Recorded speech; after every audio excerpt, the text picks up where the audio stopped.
नमस्ते, स्वागत है आपका हमारे चैनल ज्ञान गंगा बाई विकास में। इस वीडियो में हम आरआरबी एनटीपीसी 2025 का यानी जिसका पेपर 16 मार्च 2026 को हुआ था, फर्स्ट शिफ्ट का पूरे मैथ्स का सॉल्यूशन देखेंगे। पूरे 30 क्वेश्चन का सॉल्यूशन डिटेल में देखेंगे, शॉर्ट अप्रोच देखेंगे, कैसे एग्जाम में इसको बेस्ट तरीके से सॉल्व किया जाए ये भी समझेंगे। तो चलिए शुरू करते हैं। पहला क्वेश्चन है, find the area of quadrilateral. एक हमको चतुर्भुज ABCD का एरिया फाइंड आउट करना है जिसका एरिया ट्वाइस है, मतलब दोगुना है ट्राइंगल PQR के। The sides of the triangle are in ratio 4:5:6। ठीक है, इस अनुपात में है और ट्राइंगल का पेरीमीटर दिया हुआ है 90 सेंटीमीटर। तो हमको तो सबसे पहले इस ट्राइंगल PQR का एरिया निकालना पड़ेगा। ठीक है, फिर इसका हम ट्वाइस करेंगे तो हमको निकलेगा, दोगुना करेंगे तो हमको एरिया ऑफ क्वाड्रिलेटरल ABCD निकलेगा। ठीक है, तो इस PQR का देखते हैं एरिया। सबसे पहले तो इसकी भुजाओं का जो अनुपात है वो दिया हुआ है 4:5:6 और पेरीमीटर कितना दिया हुआ है 90 सेंटीमीटर। तो अगर हम इनको जोड़ें तो ये कितना हो जाएगा 15। 4 और 5 9 6 15। तो ये 15 का ही वैल्यू दिया हुआ है 90। कितना गुना है 6 गुना। तो इसका मतलब सारी भुजाएं इसकी 6 गुना होंगी, यानी ये हो गया पहला भुजा 24, दूसरा हो गया 30 और तीसरा हो गया हमारा 36। ये हमको उसकी भुजाएं पता चल गई। तो ये देख पा रहे हैं हम कि ये कैसा है, एक स्केलर ट्रायंगल है। ठीक है, एक विषम बाहु त्रिभुज है। तो विषम बाहु त्रिभुज का जो एरिया का फॉर्मूला होता है वो हेरोइन्स फॉर्मूला √अंडर S minus A S minus B S minus C। ठीक है, यहाँ पे S क्या है, S है सेमी पेरीमीटर। तो पेरीमीटर 90 दिया हुआ है, तो सेमी पेरीमीटर होता है पेरीमीटर का आधा, यानी 90 का आधा करेंगे तो 45। तो S की जगह पे 45 पुट किया आपने। S माइनस A, ये भुजाएं जो है ये A B और C हो गई। तो S माइनस A है, यानी S में से 24 को घटा देंगे। S की वैल्यू है 45, 45 में से हम 24 को घटा देंगे तो बचा, तो ये बचा 21। फिर S माइनस B, यानी 45 में से 30 घटाएंगे तो 15। S माइनस C, 45 में से 36 घटाएंगे तो 9। ठीक है, अब इसको जरा सॉल्व करते हैं। ये 45 को क्या लिख सकते हैं, 9 इंटू 5। 21 को लिख लिया हमने 7 इंटू 3 और 5 को लिख लिया, 15 को लिख लिया हमने 5 इंटू 3 इंटू 9। तब अंडर रूट जब करेंगे तो यहाँ से क्या होगा, 2 9 की जगह 1 9 बाहर आ गया, 2 5 की जगह 1 5 बाहर आ गया और 2 3 की जगह पे 1 3 बाहर आ गया। बच गया क्या, √7। और क्वेश्चन में दिया हुआ है कि √7 का वैल्यू कितना करना है, हमको 2.6 इस्तेमाल करना है। तो हम इसकी जगह पे ये क्या हो गया, 9 5 45, 45 दिया 135 इंटू 2.6 कर देंगे यहाँ पे, क्योंकि √7 की वैल्यू हमें से 2.6 इस्तेमाल करने को की गई है। तो ये ट्रायंगल PQR का एरिया हो गया। हमको चाहिए ABCD, तो इसका ट्वाइस कर दिया हमने। ठीक है, यहाँ तक 135 इंटू 2 करेंगे तो ये हो गया 270 इंटू 2.6। डेसिमल से ये 0 हटा दिया, मल्टीप्लाई करते हैं हम लोग तो ये हो जाएगा 7 6 42, 4 बचा 6 दूनी 12, 7 दूनी 14, 26 और 4 30, कैरी 3, 2 दूना 4 3 7, 702। कौन सा ऑप्शन है, ऑप्शन नंबर B, ये हमारा सही जवाब हो जाएगा। ठीक है, क्वेश्चन नंबर 2 देखते हैं। 20% of a number is more than 20% of 620/210। ठीक है, इसका मतलब 620 के 20% से 210 अधिक है। तो 620 का 10% कितना हो जाएगा, 62। अब 20% निकालेंगे तो इसका दोगुना यानी 124।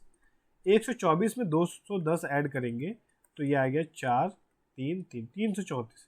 तो ये क्या है, 334 किसी संख्या का 20% है। 20% का फ्रैक्शनल वैल्यू क्या होता है, 1/5, यानी 20% की वैल्यू दी गई है। हमको 100% का चाहिए, तो इसको क्या करेंगे, 5 से मल्टीप्लाई कर देते हैं।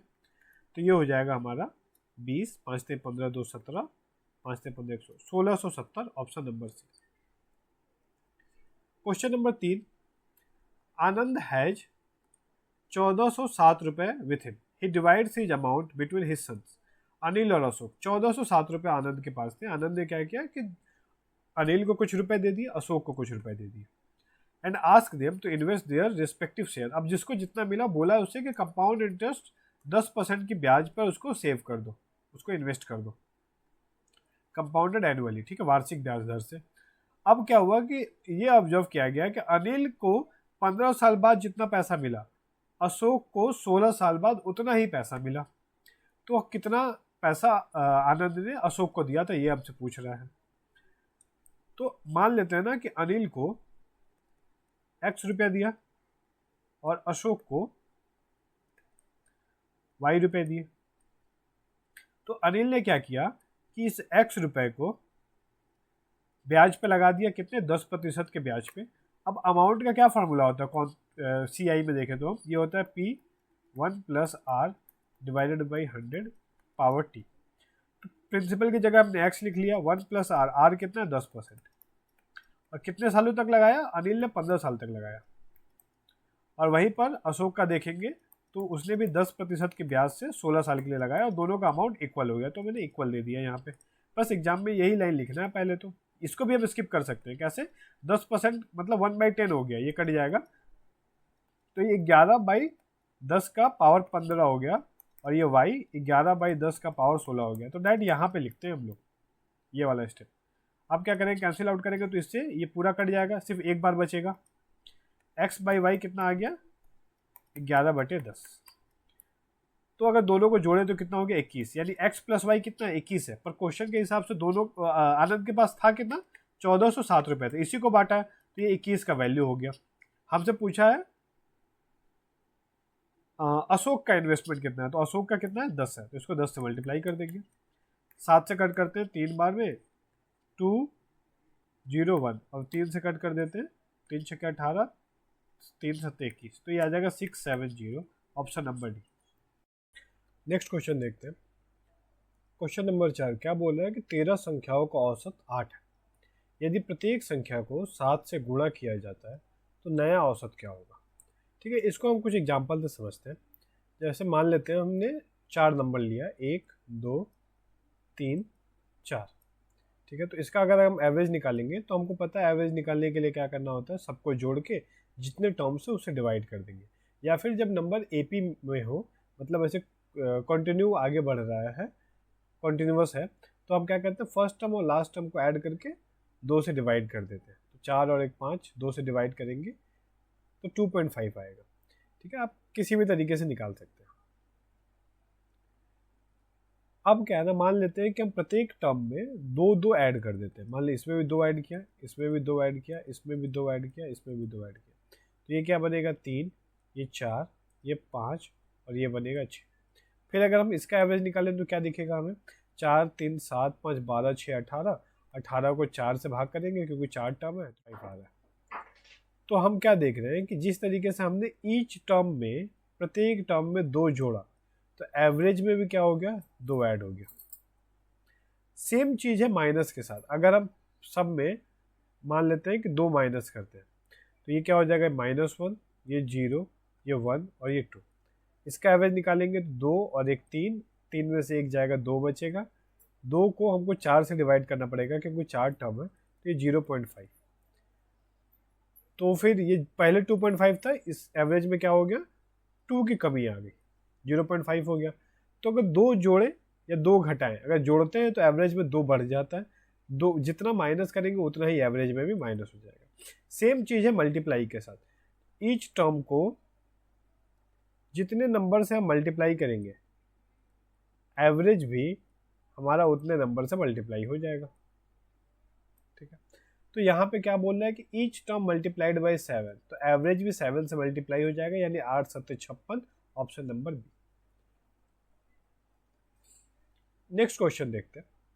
यहाँ पे पहले दिया हुआ है y -12 = 4√5। अच्छा सवाल है। हमको निकालना क्या है, √y - 3 -y - 3, मतलब 1/y - 3। तो इसको निकालने के लिए ना हमको यहाँ से सबसे पहले y - 3 निकालना पड़ेगा। तो हम क्या करते हैं ना, यहाँ से -12 को -3 और -9 लिख लेते हैं, लिख सकते हैं। अब इस -9 को हम क्या करेंगे, इस -9 को उठाएंगे और RHS में भेज देंगे, तो क्या हो जाएगा, ये 4√5 और ये -9 इधर आया तो +9 हो गया। तो हमको y - 3 की इतनी वैल्यू मिल गई। तो y-3 को ना या तो y-3 लिखें या मन ही मन मान लेते हैं कि ये कुछ और है, मान लेते हैं ये t है। तो t की वैल्यू क्या आई, इसको हम लिख लेते हैं 4√5 + 9, ठीक है, ये t मान लिया हमने। तो हमें निकालना क्या है, हमें निकालना पड़ेगा √t - 1/√t, ये निकालना है हमको। तो ये निकालने के लिए ना यहाँ पर रूट आ गया, तो इसको अंडर रूट करेंगे तो हमको दिक्कत हो जाएगा, फिर उसकी वैल्यू फाइंड आउट नहीं कर पाएंगे हम। तो इसके लिए जो चीज़ हमें निकालना है ना उसी को हम स्क्वायर कर देते हैं। मान लेते हैं कि ये p के बराबर है और दोनों तरफ स्क्वायर कर देते हैं। तब स्क्वायर करेंगे तो क्या हो जाएगा, a² यानी √t का स्क्वायर - 2ab, ये √t और √t कट जाएगा, पर ठीक है एक बार मैं दिखाने के लिए लिख लेता हूँ, प्लस b², ठीक है। तो ये रूट से स्क्वायर खत्म हो गया, सिर्फ t बचा, माइनस ये कट कैंसिल आउट हो गया, 2 बचा, प्लस 1/t बचा, अब p² बचा। ये -2 को RHS में लेके चले जाएंगे हम, ये क्या बचेगा, p² + 2 बचेगा, ठीक है। या फिर इधर ही रखते हैं, कोई फर्क नहीं पड़ता, पर ठीक है ऐसे लिख लिया हमने। तो हमको चाहिए क्या, हमको चाहिए t और 1/t, ये दोनों मिल जाए तो हम आसानी से निकाल सकते हैं। तब हम यहाँ से क्या करते हैं, 1/t निकालते हैं। तो ये क्या हो जाएगा, 1/4√5 + 9। अब इसको हमको रेशनलाइज करना पड़ेगा। रेशनलाइज करने के लिए इसके कॉन्जुगेट से ऊपर नीचे हम मल्टीप्लाई करते हैं न्यूमरेटर और डिनोमिनेटर में। लेकिन इस तरीके का जब भी टर्म होना कि जैसे 4√5 और 9, इसका अगर हम स्क्वायर करते हैं दोनों का अलग अलग, 4√5 और 9 है, तो इसका स्क्वायर किया और 9 का स्क्वायर किया, तो ये आ जाएगा कितना, 16, 25, 80 और 9 का स्क्वायर करेंगे तो 81। दोनों का डिफरेंस कितना है, तो ये 1 आ रहा है डिफरेंस, ठीक है। डिफरेंस की बात कर रहे हैं, डिफरेंस 1 आ रहा है। तो जब भी डिफरेंस 1 होता है ना, तो डायरेक्टली हम क्या करते हैं, आप जो बड़ा है ना उसको आगे लिखते हैं। 9 को आगे लिखना चाहिए था हमें, तो हम इसको 9 को आगे लिख लेते हैं, 9 + 4√5, तो उसका माइनस कर देते हैं डायरेक्ट, बस 9 - 4√5। तो ये 1/t की वैल्यू मिल गई हमें। हम चाहें तो एक बार इसको सिंप्लीफाई करके देख भी सकते हैं। ऊपर नीचे इसके कॉन्जुगेट 9 - 4√5 से मल्टीप्लाई कर देंगे, तो ऊपर तो वही बचेगा 9 - 4√5, नीचे क्या हो गया, a + b × a - b, यानी a² - b²। तब ये अभी हमने देखा कि स्क्वायर का डिफरेंस कितना आता है, 1 आता है, तो ये 9 - 4√5 ही हमारा आंसर हो जाएगा, मतलब 1/t का वैल्यू हो जाएगा।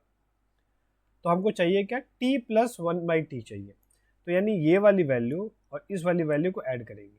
तो जब दोनों को ऐड करेंगे तो क्या होगा, 4√5 और माइनस का 4√5 कैंसिल, 9 और 9 18 बचेगा, यानी इसकी जगह पे हम लिख सकते हैं 18।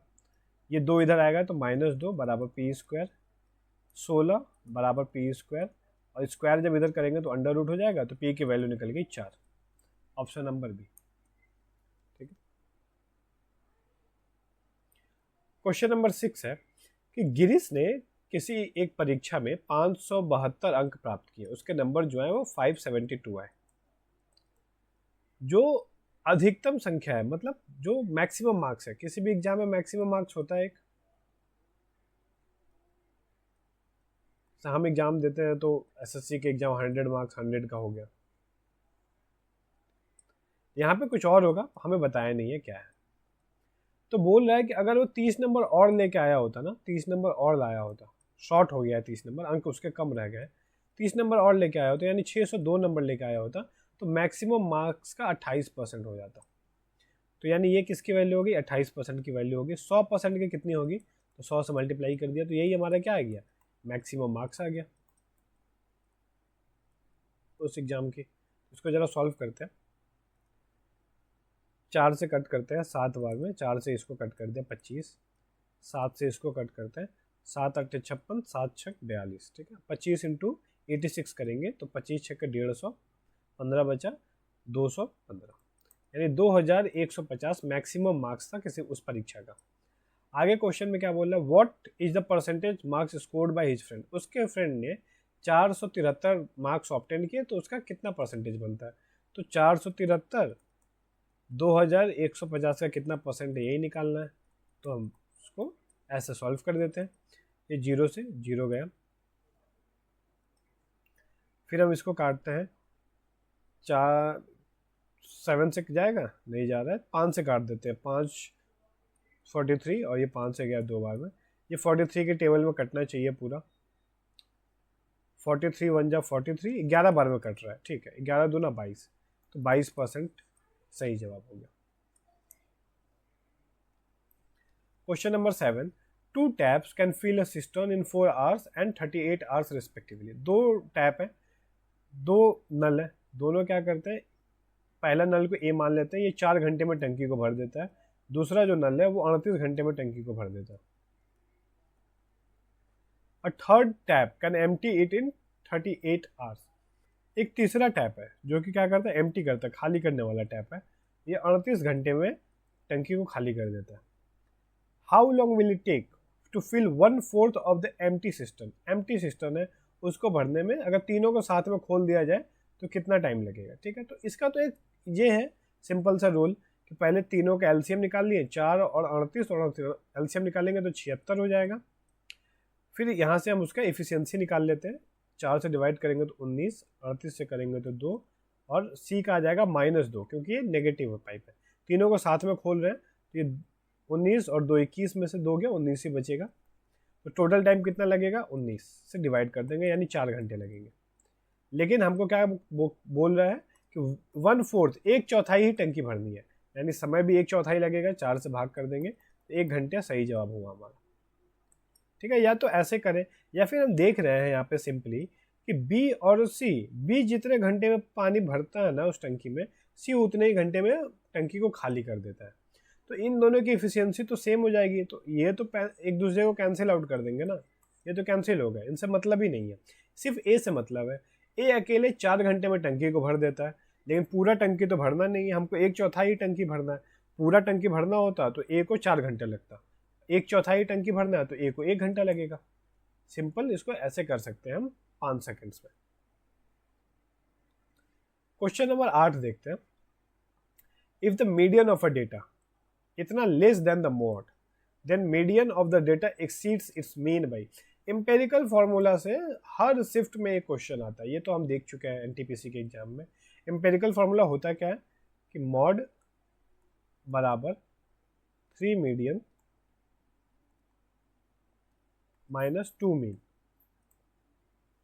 ये हमारा एम्पेरिकल फॉर्मूला है।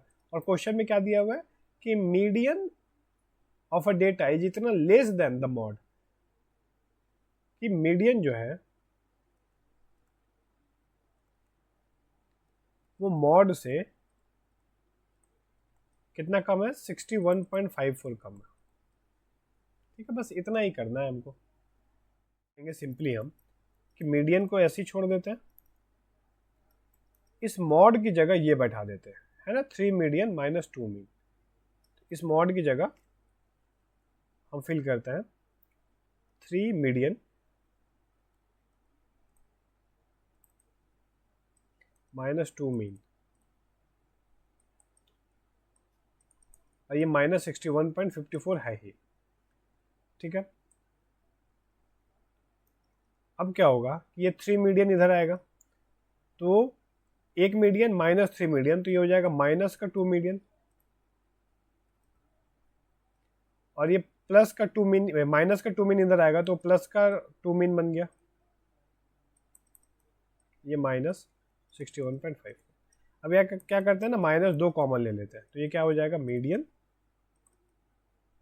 Minus mean -61.54। अब 2 को उधर ले जाकर काटेंगे, इससे माइनस से माइनस कट गया, और 2 से इसको काटेंगे तो ये आ जाएगा 30.77। तो मीडियन माइनस मीन कितना है, 30.77, यानी मीडियन और मीन का डिफरेंस 30.77 निकला। हमसे यही पूछा था कि मीडियन मीन से कितना ज़्यादा है, तो 30.77 ज़्यादा है, यानी option number C. Question number 9, a train travelling at 60 km/h crosses another train travelling in the opposite direction. ठीक है, एक ट्रेन ऐसे जा रहा है, दूसरा ट्रेन ऐसे आ रहा है। जो जा रहा है ट्रेन इस तरफ से उसकी रफ्तार दी हुई है 60 किलोमीटर प्रति घंटे, और जो दूसरी तरफ से ट्रेन आ रहा है उसकी रफ्तार दी हुई है 84 किलोमीटर प्रति आवर। ठीक है, तो हमको पता है कि जब भी दो ऑब्जेक्ट्स अपोजिट डायरेक्शन में होते हैं तो उनका रिलेटिव स्पीड क्या होता है, ऐड हो जाता है दोनों। तो रिलेटिव स्पीड क्या हो जाएगी, दोनों का सम 60 प्लस 84 144 किलोमीटर पर आवर। तो हम इसको क्या करते हैं, सबसे पहले मीटर पर सेकंड में चेंज कर लेते हैं, क्योंकि हमसे मीटर में ही पूछा है और सेकंड में टाइम दिया हुआ है। तो मीटर पर सेकंड में चेंज करने के लिए 5/18 से मल्टीप्लाई किया हमने, तो ये 18 से कैंसिल हो जाएगा 8 बार में, 8 × 5 = 40 मीटर प्रति सेकंड रिलेटिव स्पीड आ गई। कितने सेकंड में एक दूसरे को क्रॉस कर रहे हैं, 30 सेकंड में। तो डिस्टेंस कितना हुआ, डिस्टेंस इस ट्रेन की जो लंबाई है, मान लेते हैं इस ट्रेन की लंबाई L1 है, इस ट्रेन की लंबाई L2 है, तो दोनों जब एक दूसरे को क्रॉस करेंगे तो टोटल डिस्टेंस कवर कितना हो जाएगा, दोनों की लंबाई यानी L1 + L2। और टाइम कितना दिया हुआ है, 30 सेकंड दिया हुआ है। तो डिस्टेंस बराबर क्या होता है, स्पीड इंटू टाइम। स्पीड हो गया 40, टाइम हो गया 30, यानी 1200 मीटर। तो यही डी क्या था, L1 + L2 है, मतलब दोनों ट्रेन की कंबाइंड लंबाई हो गई 1200 metre. Option number C. Question 10, a boat can row 36 kilometre downstream in the same time as it takes to row 24 kilometre upstream. ये बताया था मैंने कि डाउन स्ट्रीम का क्या मतलब है, धारा की दिशा में, अपस्ट्रीम मतलब धारा के विपरीत दिशा में। अगर कोई बोट है, बोट की स्पीड मान लेते हैं कि x किलोमीटर प्रति घंटा है, और स्पीड ऑफ द स्ट्रीम दिया हुआ है क्वेश्चन में कि धारा की रफ्तार दी हुई है, स्ट्रीम की रफ्तार 3 दिया हुआ है, 3 किलोमीटर प्रति घंटे। तो उस केस में डाउन स्ट्रीम का स्पीड क्या हो जाएगा, धारा की दिशा में है ना, तो दोनों को ऐड कर देंगे x + 3, और अप स्ट्रीम क्या हो जाएगा, धारा के विपरीत दिशा में यानी x - 3। क्या बोल रहा है कि 36 किलोमीटर डाउन स्ट्रीम जाने में जितना समय लगता है, 24 किलोमीटर अप स्ट्रीम जाने में उतना ही समय लगता है। ठीक है, तो टाइम बराबर क्या होता है, टाइम होता है डिस्टेंस अपॉन में स्पीड। ठीक, तो क्वेश्चन में बोले 36 किलोमीटर कहाँ गया है, डाउन स्ट्रीम, तो डाउन स्ट्रीम का स्पीड कितना है, x + 3, और अप स्ट्रीम कितना गया है, 24 किलोमीटर, किस स्पीड से, x - 3 से। तो ये दोनों बराबर होंगे क्योंकि दोनों का टाइम टेकन बराबर है। 12 से काट दिया 3 2, क्रॉस मल्टीप्लाई करते हैं, 3 से किया तो 3x - 9 2x + 6, तो x की वैल्यू निकल गई 15 किलोमीटर प्रति घंटे। क्या पूछा है, स्पीड ऑफ बोट ही पूछा है, 15। ऑप्शन ए सही जवाब हो गया। Question number 11, a tower stands vertically on the ground. ठीक है, कोई एक ऐसा टावर है, स्टेट बनाते हैं, from a point on the ground which is 28.6 metre away from the foot of the tower। foot of the tower क्या है, यह है foot of the tower। इससे 28.6 मीटर की दूरी पे किसी एक पॉइंट से क्या कर रहे हैं, हम देख रहे हैं टावर के टॉप को। तो एंगल ऑफ एलिवेशन बन रहा है 45 डिग्री। ठीक है, यानी ये यहाँ से जब हमने इस तरीके से देखा यहाँ पे, तो एंगल ऑफ एलिवेशन, ये वाला जो एंगल बना है, ये बन रहा है 45 degree. Find the height of the tower. ठीक है, तो ये 45 डिग्री है, इसका मतलब क्या हो गया कि इस भुजा की लंबाई अगर 1 यूनिट है तो इस भुजा की लंबाई क्या होगी, वो भी 1 यूनिट होगी। तो अगर ये 1 यूनिट की लंबाई दी हुई है 28.6 मीटर, तो ये भी 28.6 मीटर हो जाएगा, यानी ऑप्शन बी जो होगा वो सही जवाब है हमारा। इसको तो ऐसे ही देख के कर सकते हैं। ठीक है, या फिर अगर ये रेशियो आपको नहीं पता, वैसे पता होना चाहिए एग्जाम पर, तो उस केस में क्या करते हैं, हाइट को मान लेते हैं x है, तो tan थीटा यानी tan 45 डिग्री क्या होता है, p/b। तो p हो गया हमारा x, b हो गया हमारा 28.6, और tan 45 डिग्री की वैल्यू होती है 1। क्रॉस मल्टीप्लाई करेंगे तो x की वैल्यू 28.6 आ जाएगी। पर ये रेशियो पता होना चाहिए आपको। जैसे एक राइट एंगल ट्रायंगल और ड्रॉ करें हम, तो ये अगर मान लेते हैं कि 30 डिग्री है, ठीक है, तो ये हमारा 1 है, तो ये √3 होता है और ये 2 होता है। उसी प्रकार से अगर ये 60 है तो ये √3, ये 1 और ये 2 होता है। और ये 45 डिग्री है अगर, तो ये 1 1 और ये √2, ठीक है। इतना तो आपको पता होना चाहिए। क्वेश्चन नंबर 12, ठीक है, मेन मार्क्स दिया हुआ है, हमको मेन मार्क्स निकालना है। 15 स्टूडेंट्स को 81 नंबर मिले, 4 को 35, 3 को 73 और 16 बच्चों को 56 नंबर मिले। तो इन सब का मेन क्या होगा आपको बताना है। तो हम क्या करेंगे ना, सबको मल्टीप्लाई करके, कितना मार्क्स है इन दोनों को मल्टीप्लाई करके ऐड करके जितने भी स्टूडेंट्स उससे डिवाइड कर देंगे, ठीक है। तो मल्टीप्लाई करते हैं, 15 × 81 करेंगे हम, 15 एकम 15, एक बचा, 15 8 120 और एक 121। 35 × 4 करेंगे तो 140। 73 × 3 किया हमने तो 219। 56 × 16 करेंगे तो 16 6 96, 9 बचा, 16 25 80 और 9 89, ठीक है। इनको ऐड करते हैं हम, ये हो गया हमारा 14 6 20, 2 बचा, 4 5 6 और 9 15, 2 17, 5 और 8 13, 1 14, 2470। टोटल मार्क्स निकल गया। टोटल स्टूडेंट्स कितने हैं, 15 4 19, 19 और 3 22, 22 में 16 जोड़ देंगे तो 38। इसको कैंसिल आउट करते हैं, 4 से कर दिया तो ये 4 से जाएगा 19, 4 से कट होगा नहीं, सॉरी, ये 2 से कट करेंगे 19 बार में, ये 2 से कट हो गया, 1 2 3 5, 19 से कट होना चाहिए। 19 6 के 114, 9 बचेगा, 9 19 बचे 95, यानी 65 जो होगा सही जवाब। थोड़ा सा कैलकुलेटिव है, बट कोई कोई क्वेश्चन तो आते हैं calculative. What is the maximum value that must be assign to A. A को कौन सा मैक्सिमम वैल्यू दिया जाए ताकि ये जो नंबर है 8164A 0408 ये कंप्लीटली डिविजिबल हो जाए 4 से। तो 4 का डिविजिबिलिटी रूल क्या बोलता है कि लास्ट के 2 डिजिट 4 से डिविजिबल होने चाहिए। तो लास्ट के 2 डिजिट क्या है, 0 और 8, ये डिविजिबल है, यानी ये पूरा नंबर 2 से डिविजिबल होगा। इस ए की जगह पे हम 1 रख दें तब भी डिविजिबल है, 2 रख दें तब भी डिविजिबल है, 3 रख दें तब भी डिविजिबल है, मैक्सिमम 9 ही रख सकते हैं। तो 9 भी रखेंगे तब भी डिविजिबल है, क्योंकि लास्ट के 2 डिजिट तो चेंज नहीं होने वाले, वो 0 और 8 है, तो 4 से डिवाइड होगा ही वो हर केस में। मैक्सिमम पूछ रहा है तो हमको 9 रखना पड़ेगा, ऑप्शन सी। इसको सॉल्व करना है, बोर्ड मास का नियम। सबसे पहले क्या करेंगे, यहाँ पे डिवाइड दिया हुआ है तो डिवाइड करते हैं। -56 डिवाइडेड बाई -14, तो ये 14 चौके 56, 4 बचेगा, -9 -4 होगा, क्योंकि यहाँ पे माइनस का साइन था तो -4 लिख दिया। फिर यहाँ पे मल्टीप्लाई करना है, 7 चौके 28 प्लस माइनस -28, सभी माइनस में है तो सबको जोड़ देते हैं, माइनस का साइन दे देंगे, 9 4 13 और 28 41, option B. Next question, question 15।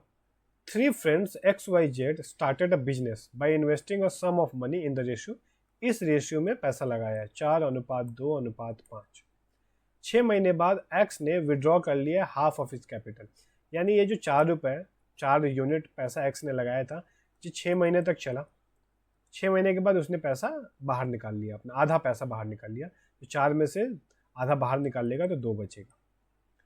If the sum invested by Z is इतना, then out of total annual profit of 37,000 what is the difference between X and Y's profit। अच्छा, ठीक है, एनुअल प्रॉफिट की बात हुई है, मतलब 1 साल तक ये बिजनेस चला है। तो अगर 4 रुपये X ने लगाए थे, 6 महीने तक लगे रहे, तो 6 महीने के बाद उसने आधा निकाल लिया, मतलब 2 बचे, तो ये भी 6 महीना तक लगा रहा। और Y और Z ने किसी भी तरीके का कोई बदलाव किया नहीं है। तो इसका जब सॉल्व करें तो 6 चौके 24 और 6 दूना 12, ये तो 36 हो गया, 36:2:5। सॉरी, यहाँ पे जो वाई का पैसा है वो 12 महीने तक लगा रहा, तो इसको 12 से मल्टीप्लाई करेंगे, और जेड का पैसा 12 महीने तक लगा रहा, तो इसको भी 12 से मल्टीप्लाई करेंगे, तो ये 24 हो गया और ये 60 हो गया। इसको जरा हम सिंप्लीफाई करें, 12 से काट दें तो 3, 2 और 5, ये उनके प्रॉफिट का अनुपात ये निकलता। तो प्रॉफिट कितना हुआ है? 37,000 रुपये का प्रॉफिट हुआ है। What is the difference between x and wise profit? X और वाई के बीच में मतलब प्रॉफिट जो हुआ है उसका डिफरेंस पूछ रहा है हमसे। तो टोटल प्रॉफिट कितना है? 10, 3, 2, 5 और 5, 10। अभी इस 10 को डिवाइड करना है हमको।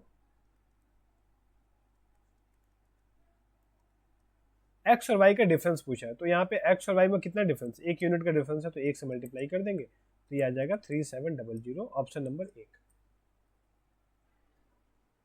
Question 16, at present Sharad is 3 times as old as his son and his daughter is 3 years younger than the सन।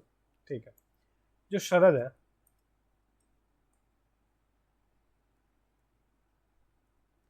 उसकी एज को x मान लेते हैं, सन की एज को y मान लेते हैं।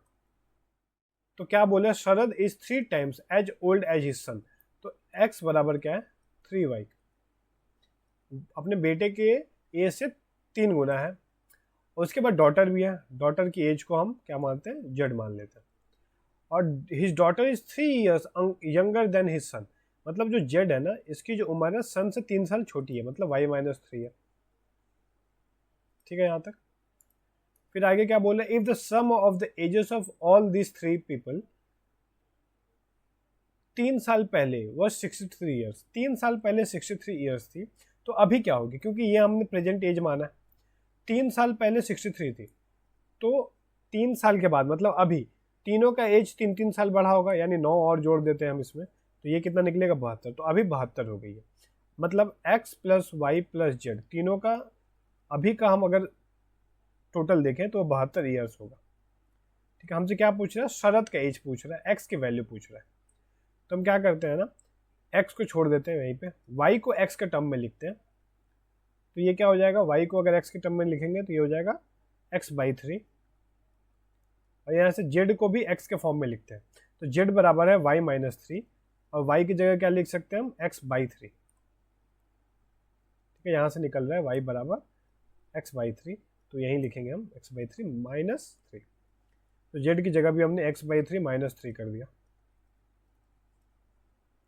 इसको जरा सॉल्व करते हैं। ये -3 इधर आके 75 हो गया, एलसीएम लेंगे तो ये हो गया 3, ये हो जाएगा 3x, 4 और 1 5, 5x हो गया, 5 से कट कर दिया, 15 बार में गया ये, और x की वैल्यू आ गई 15-45। तो हमसे शरद ही पूछा था, तो option number C. Question number 17 क्या बोल रहा है? Find the area of a regular hexagon. Hexagon का क्या मतलब है? ऐसे फिगर जिसकी 6 भुजाएं हो, 6 साइड्स हो। रेगुलर का मतलब है कि सारे साइड्स बराबर हो। ठीक है, तो अगर एक रेगुलर हेक्सागोन हम ड्रॉ करें ना, ठीक है, तो इसमें क्या होता है अगर हम इसको ऐसे काटें?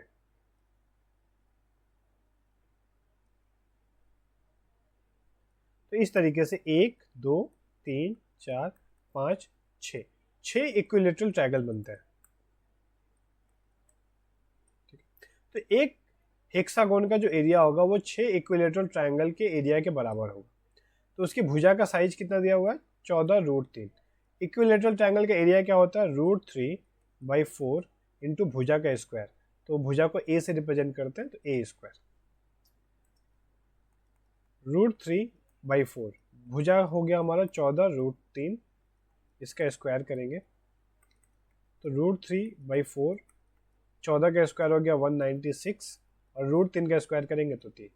लेकिन ये क्या है? एक इक्विलेटरल ट्रायंगल का एरिया है, 6 से मल्टीप्लाई करना पड़ेगा तभी पूरे हेक्सागोन का एरिया निकलेगा। इसको जरा सॉल्व करते हैं। 4 से इसको कट कर देते हैं, 4 चौके 16 और 4 9 36।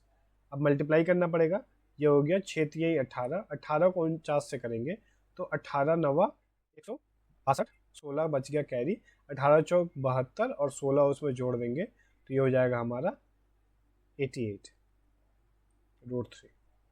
तो ऑप्शन नंबर सी जो होगा सही जवाब हो गया। Question number 18, by selling an article at 6/15 of its actual price, जो भी उसका एक्चुअल प्राइस था, इट्स एक्चुअल सेलिंग प्राइस, ठीक है, जो भी उसका सेलिंग प्राइस था उसके 6/15 में बेचा है।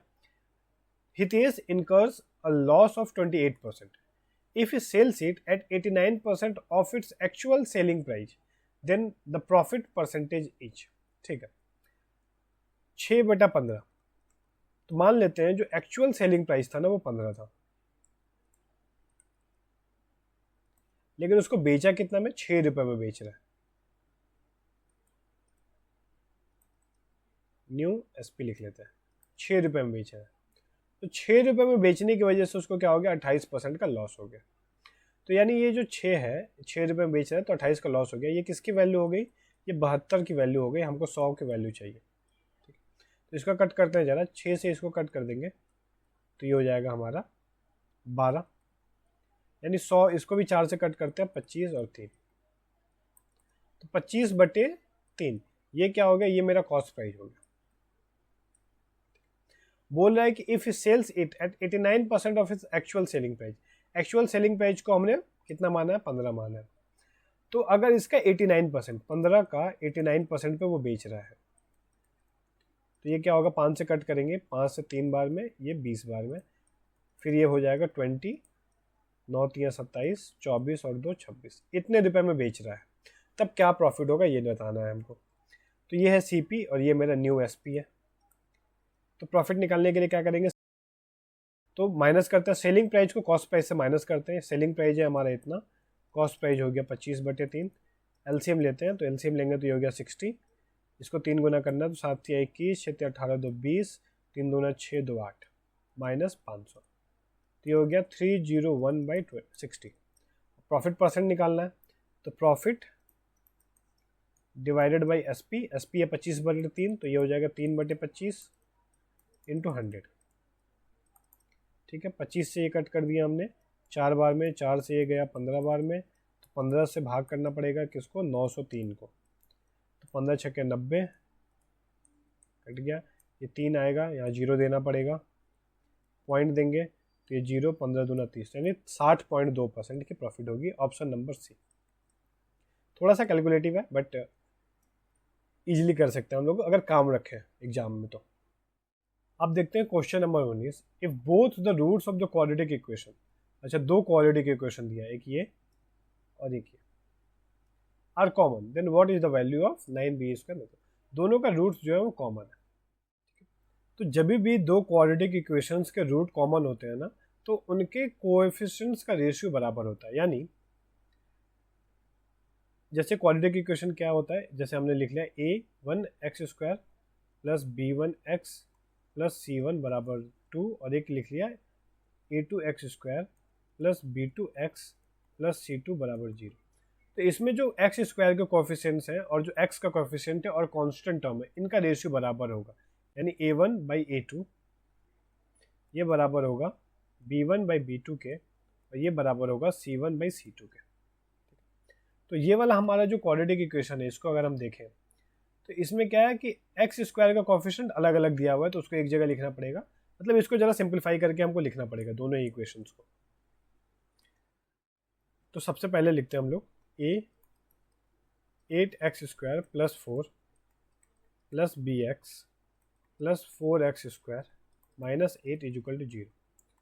इसको सॉल्व करेंगे तो ये हो जाएगा 8ax² plus 4a plus bx plus 4x² minus 8 is equal to 0।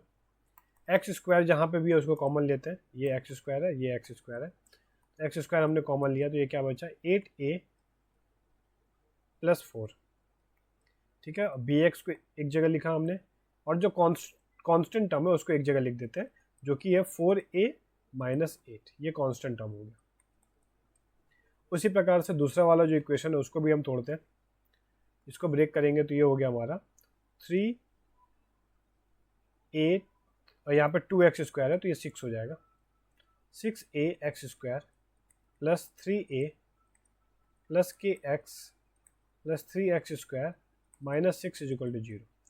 अब क्या करते हैं, यहाँ से डायरेक्टली x² कॉमन लेते हैं हम, तो ये हो जाएगा x² 6a प्लस 3 फिर x वाला टर्म एक ही है kx, तो यहाँ पे kx लिखा, प्लस कांस्टेंट टर्म जो कि है 3a minus 6 is equal to 0। तो यहाँ से हम अब रेशियो लिखेंगे अपना एक्स स्क्वायर वाला जो कोफिशिएंट है, यानी 8a plus 4 divided by 6a plus 3 is equal to x वाला ratio b upon k is equal to constant term का रेशियो। ठीक है, अब इसको जरा सॉल्व करते हैं। ठीक है, इसको हम साइड में रखते हैं। ठीक है, बस इन दोनों को, इसको और इसको लेकर सॉल्व करते हैं। अगर हम इन दोनों को देखें तो क्या मिलेगा, अगर हम यहाँ से 4 कॉमन लें तो ये क्या हो जाएगा 2a प्लस 1, और नीचे क्या हो जाएगा 3 कॉमन लेते हैं तो 2a प्लस 1, तो ये कट गया। तो यहाँ से क्या रेशियो मिल रहा है 4/3 का। यहाँ से भी जब हम कॉमन लेंगे ना 4, तो ये हो जाएगा a माइनस 2, यहाँ से 3 कॉमन लेंगे तो नीचे बचेगा a माइनस 2, तो ये कट गया, 4/3 रेशियो आ रहा है। तो 4/3 ये किसके बराबर हो गया b/k के। ठीक है, तो यहाँ से क्या मिलेगा हमको 3b बराबर 4k। ठीक है, क्रॉस मल्टीप्लाई किया। हमको फाइंड आउट क्या करना है, फाइंड आउट करना है हमको 9b square minus 16k square. तो 9b स्क्वायर को क्या लिख सकते हैं 3b का होल स्क्वायर, और 16k स्क्वायर को लिख सकते हैं 4k का होल स्क्वायर। ठीक है, अभी हमने क्या देखा 3b बराबर है 4k के, यानी ये दोनों इक्वल है। तो हम इस 3b की जगह 4k भी लिख सकते हैं, ये 4k तो है ही, ये दोनों कैंसिल हो गया 0, तो इसका जो जवाब आया 0। नेक्स्ट क्वेश्चन देखते हैं कि इफ़ a/b दिया हुआ है 2/3, तो हमसे वैल्यू पूछ रहा है 7a³ minus 2b³ divided by b³ minus a³। ठीक, सिंपली कुछ नहीं करेंगे, a की वैल्यू को 2 और b की वैल्यू को 3 यहाँ पुट कर देंगे। तो क्यूब में बोला है तो क्यूब निकाल लेते हैं सबसे पहले। तो ये हो जाएगा 8 और ये हो जाएगा 27। तो 7 into 8 minus 2 into 27 divided by 27 minus 8। तो नीचे तो पता है कि 27 में से 8 गया तो 19 बच गया, तो एक ही ऑप्शन है जिसमें 19 है, ऑप्शन ए, यही सही जवाब हो जाएगा। पर एक बार फिर भी देख लेते हैं। 8 7 56 और 27 दूना 54, 56 में से 54 गया 2 बचेगा, तो यहाँ 2 हो गया। ठीक है, option A. In a triangle PQR, एक ट्राइंगल है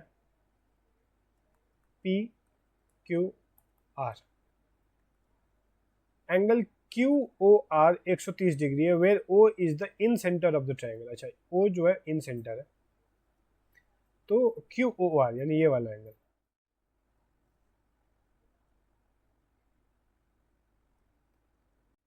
ये वाला जो एंगल है QOR ये 130 डिग्री है। हमसे पूछ क्या रहा है मेजर ऑफ एंगल QPR यानी इस वाले एंगल का वैल्यू पूछा जा रहा है। ठीक है, तो ये जो इन सेंटर पे बना हुआ एंगल होता है ना QOR, ये होता है 90 प्लस हाफ ऑफ एंगल ये ऊपर वाला जो बना एंगल P। तो इसी की वैल्यू दी हुई है 130, तो ये 90 उधर जाएगा, तो हाफ ऑफ एंगल P कितना हो गया 90 माइनस करेंगे तो 40, तो एंगल P आ गया 80, ऑप्शन बी। नेक्स्ट क्वेश्चन क्या है कि 3 प्रिंटिंग मशीन है PQR, तीनों जब अकेले अकेले काम करते हैं ना तो can print 1 lakh book, 1 lakh किताबें 8 घंटे में, 16 घंटे में और 24 घंटे में प्रिंट कर देते हैं। PQR ये 3 प्रिंटिंग मशीन है। P कितने में करता है 16 घंटे में कर देता है, Q जो है P 8 घंटे में करता है, Q 16 घंटे में, और R जो है वो 24 घंटे में प्रिंट करता है। These machines print books in turns of 1 hour each, मतलब एक एक घंटे काम करते हैं। पहले P किया स्टार्टिंग विथ P, फिर Q करेगा, फिर R करेगा, फिर P, फिर Q, फिर R, इस तरीके से चलेगा। After a total of 9 hours P stop functioning. अच्छा, 9 घंटे के बाद P ने काम करना बंद कर दिया, लेकिन Q और R कंटिन्यू चलते रहे, with Q working during the 10th hours। ठीक है, 9 घंटे तक P काम किया 9वें में, फिर 10वें में Q आ गया काम करने। Till the printing of all the 1 lakh books is completed. In how many hours in all did machines Q and R complete printing the remaining books? ठीक है, ये कितने किताबें प्रिंट करते थे 1 लाख। ठीक है, सबसे पहले तो हमको PQR इन तीनों की इफिशियंसी निकालनी पड़ेगी। यहाँ पे क्वेश्चन में 1 लाख बुक प्रिंट करने को दिया है, टोटल वर्क 1 लाख दे दिया, लेकिन क्या है कि अब इफिशियंसी निकालने के लिए हमको 8 से 1 लाख को डिवाइड करना पड़ेगा, फिर 16 से, फिर 24 से, तो वो काफ़ी कैलकुलेटिव हो जाएगा। तो हम इस 1 लाख को हटा देते हैं। हम अपना क्या करते हैं, सिंपली 8, 16 और 24 के एलसीएम निकालते हैं, जो कि आ गया 48। टोटल वर्क हम 48 मानते हैं कि 48 किताबें प्रिंट करनी थी। तो तब पी की क्या एफिशिएंसी हो जाएगी, 8 छः 48, 6, 16 की क्यू की हो गई 3 और आर की हो जाएगी 2। तो अब क्या बोल रहा है कि पी क्यू आर अल्टरनेट आर पे काम कर रहे हैं। पहले पी ने किया, यानी पहले घंटे पी करेगा तो 6 काम कर देगा, दूसरे घंटे क्यू करने आएगा, यहाँ पे लिख लेते हैं पी क्यू आर। तो क्यू ने 3 काम किया और आर ने 2 काम किया, तो 3 घंटे में कितना काम खत्म हो रहा है, 6 + 3 9, 2 11, 11 काम ये लोग खत्म कर ले रहे हैं कितने देर में, 3 घंटे में। तो ऐसा ये 3 साइकिल और चला, मतलब 9 घंटे तक काम और चला। तब 9 घंटे तक काम चला तो 11 × 3 करेंगे, 33 काम तो हो गया, 33 काम हो गया।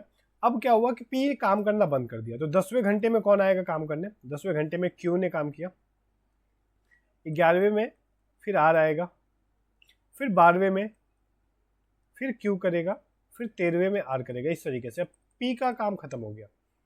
तो 33 घंटे तक काम हुआ, 33 काम हो गया था। काम बचा कितना, टोटल 48 काम था, 33 हो चुका है, तो बचा है हमारा 15 काम। क्यू जो है 1 घंटे में 3 करता है, आर 1 घंटे में 2 करता है, यानी 2 घंटे मिलकर ये लोग 5 काम कर देते हैं। करना कितना है, 5 काम, यानी ऐसा 3 साइकिल चलेगा, यानी टोटल 6 घंटे और लगेंगे ये 15 काम को करने में, जो बचा हुआ काम है। तो हमसे वही पूछा, बचा हुआ काम को करने में क्यू आर को कितना समय लगेगा। नेक्स्ट क्वेश्चन में क्या बोल रहा है कि एक वुडन ब्लॉक है क्यूब का, ठीक है, एक क्यूब शेप का वुडन ब्लॉक है। सबसे पहले एक क्यूब बनाते हैं।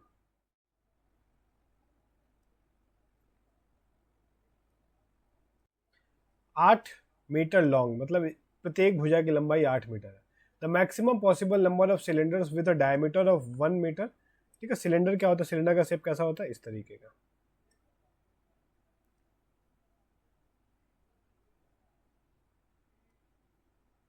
ठीक है, इस तरीके का। तो ये उसका डायमीटर होता है, ये वाला पूरा। तो ये कितना दिया हुआ है, 1 मीटर दिया हुआ है, और हाइट कितना दिया हुआ है, 4 मीटर दिया हुआ है। ठीक है, तो इसको थोड़ा सा हमको समझना पड़ेगा बारीकी से कि यहाँ से हमको सिलेंडर कट आउट करना है। तो इस फेस को देखते हैं, पहले वाले को। तो 4 मीटर का सिलेंडर चाहिए हमको, इसकी पूरी हाइट कितनी है, 8 है।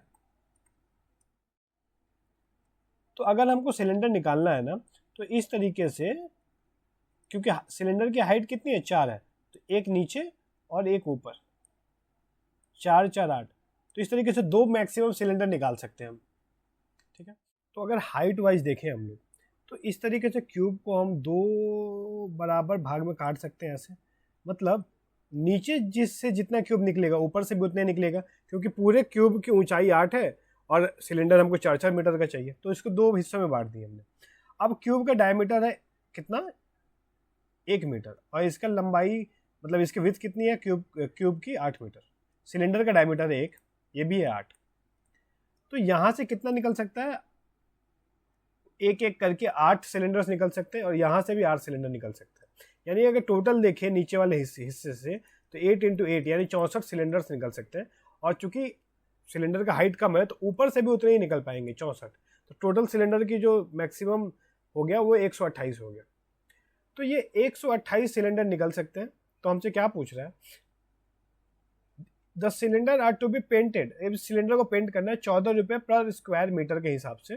तो टोटल खर्चा कितना होगा ये बताना है हमको। तो सिलेंडर को पेंट करना है, यानी सिलेंडर का टोटल सरफेस एरिया पता होना चाहिए।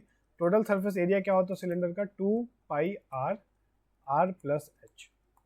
ठीक है, ये एक सिलेंडर का है, लेकिन टोटल कितने सिलेंडर निकाल सकते हैं हम, 128। तो इसको 128 से मल्टीप्लाई करना पड़ेगा, और 14 रुपये प्रति मीटर स्क्वायर मीटर के दर से कर रहे हैं, तो इसको 14 से और मल्टीप्लाई करेंगे। वैल्यू पुट करते हैं, 2 पाई की जगह हमने रखा 22/7। आर कितना, आर डायमीटर है हमारा 1 मीटर, तो रेडियस कितना हो गया 0.5 मीटर, या फिर 1/2 लिख लिया इसको। और एच है हमारा 4 मीटर, तो इसका 1/2 लिख लिया। आर की जगह हमने लिखा 0.5 और एच है 4, तो 4.5 हो गया। 4.5 को हम लिख लेते हैं 9/2। इसको ज़रा सॉल्व करते हैं। ये 7 दूना 14 से ये 14 कट गया, ये 2 से ये 2 कट गया, ये 2 इसको दे दें अगर हम, तो यहाँ 11 बचेगा और ये 18 हो गया। तो 18 से 128 को मल्टीप्लाई करते हैं, तो 18 8 144, कैरी बचा 14, 18 दूना 36 और 14 हो गया 50, 5 बता 18 कम 18 और 5 23। इसको करना है 11 से मल्टीप्लाई, तो ये हो जाएगा 4 4 3 5 2, 25,344, ऑप्शन नंबर सी। ठीक है, ये अच्छा क्वेश्चन है, नया क्वेश्चन है। यहाँ पे थोड़ा सा इमेजिनेशन चाहिए इसको विजुअलाइज करने के लिए कि किस तरीके से सिलेंडर्स जो है वो 128 हो रहे हैं। लेंथ और ब्रेथ वाइज देखेंगे तो 64 हो रहे हैं, लेकिन हाइट में देखेंगे तो दो डबल सिलेंडर्स हम काट सकते हैं, तो इसीलिए 64 दूना 128 होगा। Question number 24, the sum of two numbers is 56, their difference is 1/7 of the sum. ठीक है, देयर एलसीएम पूछ रहे हैं। तो मान लेते हैं एक्स और वाई दो नंबर्स हैं, इनका सम कितना हो गया 56, और इनका डिफरेंस कितना हो गया 1/7 ऑफ देयर सम। सम कितना है 56 है, तो इसका 1/7 यानी 8। तो यहाँ से हम निकाल सकते हैं, एक बार जोड़ देते हैं, तो जोड़ेंगे तो 2x बराबर हो गया 56 और 8 मिलके 64, x की वैल्यू निकल गई 32, और y यहाँ से निकाल सकते हैं हम। x की वैल्यू जब यहाँ 32 पुट करेंगे तो 32 में से 8 चला जाएगा तो 24, ये निकल गया। दोनों का एलसीएम निकालने बोला है हमको, तो 32 और 24, तो ये है 8 चौके 32 और 8 तिहाई 24, ये है। तो 8 तो कॉमन हो गया, 4 और 3 बचा, तो ये हो गया 4 तिहाई 12 8 96, option number A.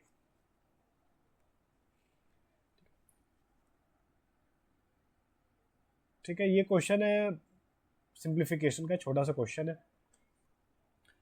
Cube root है 6859 का, तो 6859 का क्यूब रूट क्या होगा? तो क्यूब रूट निकालना तो काफ़ी आसान है, और ये चीज़ हम देख रहे हैं ना कि ऑप्शंस क्या है, ऑप्शंस में परफेक्ट नंबर दिए हुए हैं, यानी ये भी जो है ना एक परफेक्ट क्यूब रूट होगा। तो एक बार देखते हैं 6859, इसके लास्ट डिजिट क्या है 9 है। तो क्यूब रूट जब भी हम निकालेंगे ना 1 से लेकर 9 तक का, 1 का क्यूब रूट 1, 2 का क्यूब रूट 8, 3 का क्यूब रूट 27, 4 का 64, 5 का 125, 6 का 216, 7 का 343, 8 का 512 और 9 का कितना हो जाएगा 729। तो क्या देख रहे हैं ना कि सभी का ना यूनिट डिजिट अपना अलग अलग है। जैसे कि 9 जो है ना सिर्फ 9 के ही क्यूब रूट में आता है और कहीं पे भी नहीं आएगा।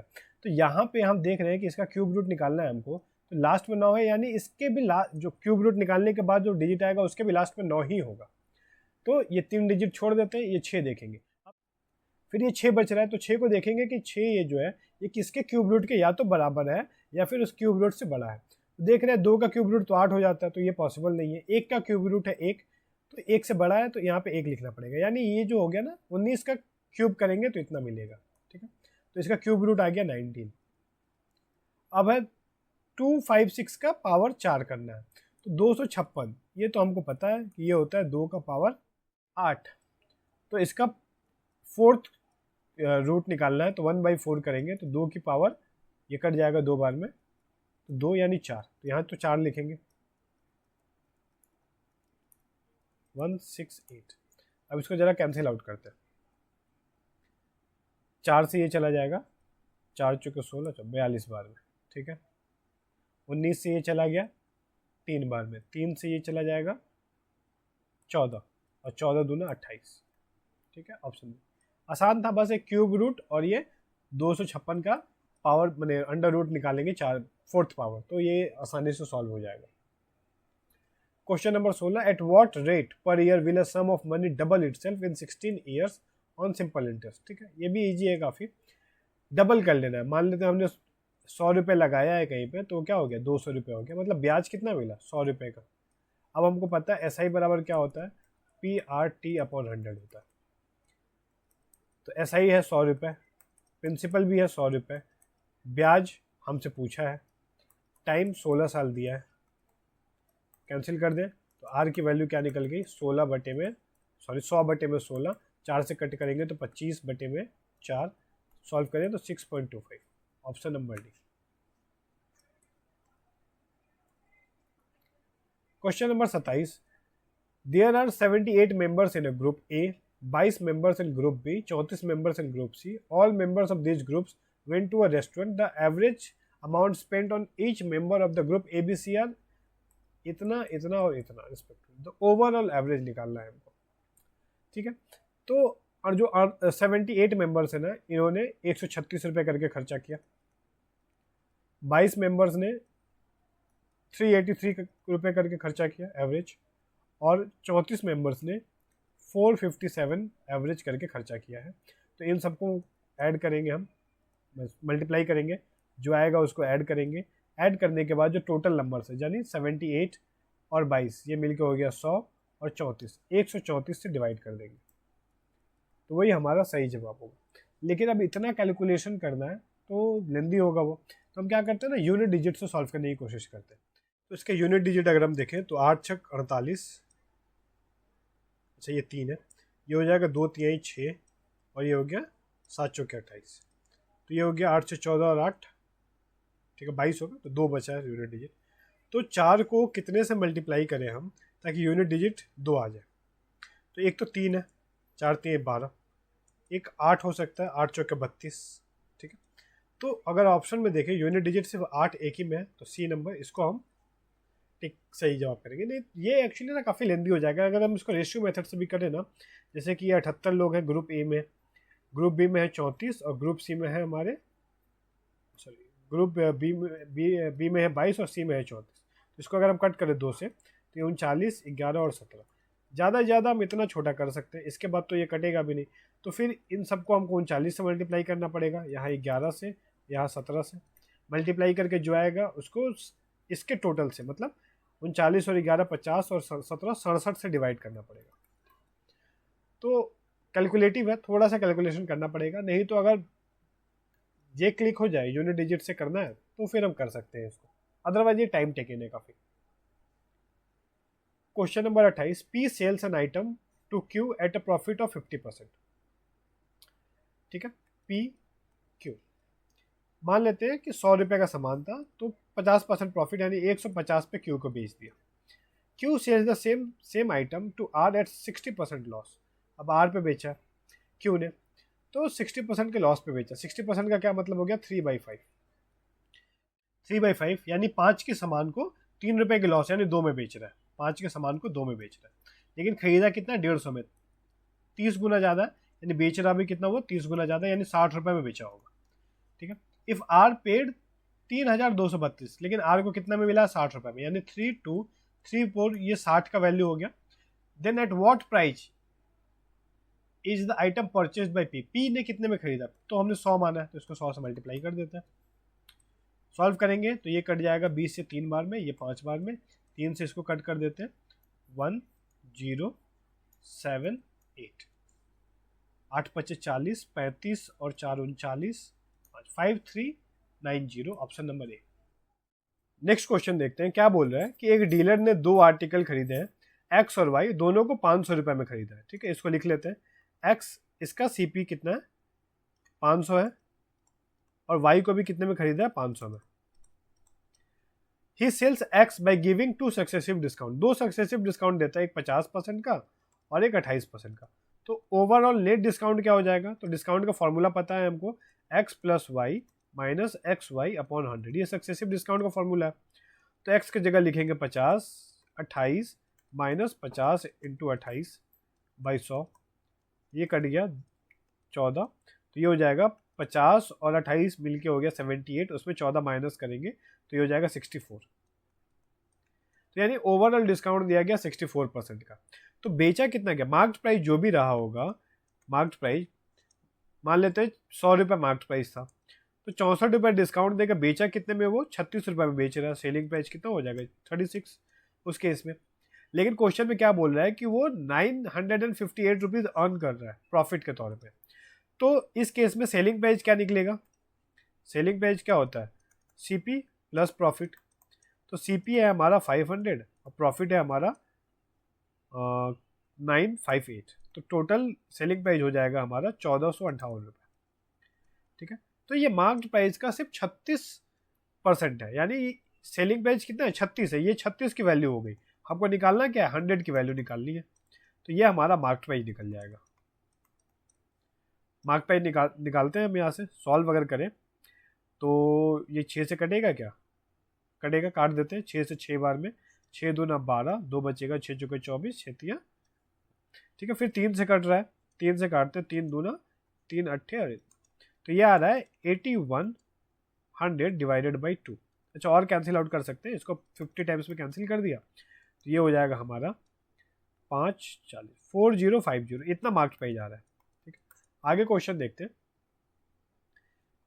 कि if he sells Y at a single discount of 77%, Y को सिर्फ 77% के डिस्काउंट में बेच रहा है। अच्छा और आगे यहाँ पे ये भी बोला है कि दोनों का मार्क्स प्राइस भी सेम है, सेम मार्क्स प्राइस है। तो इसका मार्क्स प्राइस कितना निकाला हमने, 4050 रुपये। तो Y का भी मार्क्स प्राइस कितना होगा, ये मार्क्स प्राइस कितना हो गया, 4050 रुपये, और डिस्काउंट कितना दे रहा है, 77%। तो सेलिंग प्राइस क्या हो जाएगा इसका, मार्क्स प्राइस रखा था इतना और 77% डिस्काउंट देके बेच कितने में रहा है, सिर्फ 23% में बेच रहा है। तो ये उसका सेलिंग प्राइस हो गया।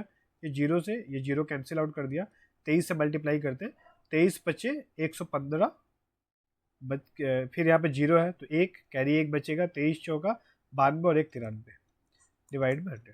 तो ये हो गया 931.5, ये सेलिंग प्राइस निकल गया हमारा। हमसे प्रॉफिट परसेंट पूछा, तो कॉस्ट प्राइस है 500, सेलिंग प्राइस है इतना, तो प्रॉफिट कितना हो गया, 931.5 माइनस 500 करेंगे यानी 431.5, ठीक है। 431.5 और CP से डिवाइड करेंगे यानी 500 मल्टीप्लाई 100, तो ये हमारा प्रॉफिट परसेंटेज हो गया। इसको कैंसिल आउट करते हैं, 2 जीरो से 2 जीरो गया, 8 बचे 40, 6 बार में 3 में, 86.3% आ रहा है, जो कि है ऑप्शन नंबर ए, ठीक है।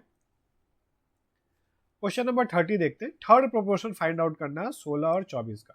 तो थर्ड प्रोपोर्शन को अगर x मान ले तो इसको हम लिख सकते हैं 16 अनुपात 24 समानुपात 24 अनुपात x, ठीक है। तो ये हो गया 16 बटे 24, 24 बाई एक्स। इसको सॉल्व करते हैं जरा, 4 से कट किए, 4 चौके 16, 6 बार में 24, फिर ये 4 से चला जाएगा तो x की वैल्यू निकलेगी 6 इंटू 6 36। तो थर्ड प्रोपोर्शन हो गया 36, ऑप्शन नंबर बी। तो आई होप ये सारे सवाल आपको समझ में आए होंगे। बने रहिए चैनल के साथ, इसके नेक्स्ट वीडियो में हम नेक्स्ट पेपर का सोल्यूशन देखेंगे। Thank you for watching. अगर आपको ये वीडियो पसंद आई हो तो इस वीडियो को लाइक करें, शेयर करें और चैनल को सब्सक्राइब करें। और अगर कोई भी डाउट आया हो तो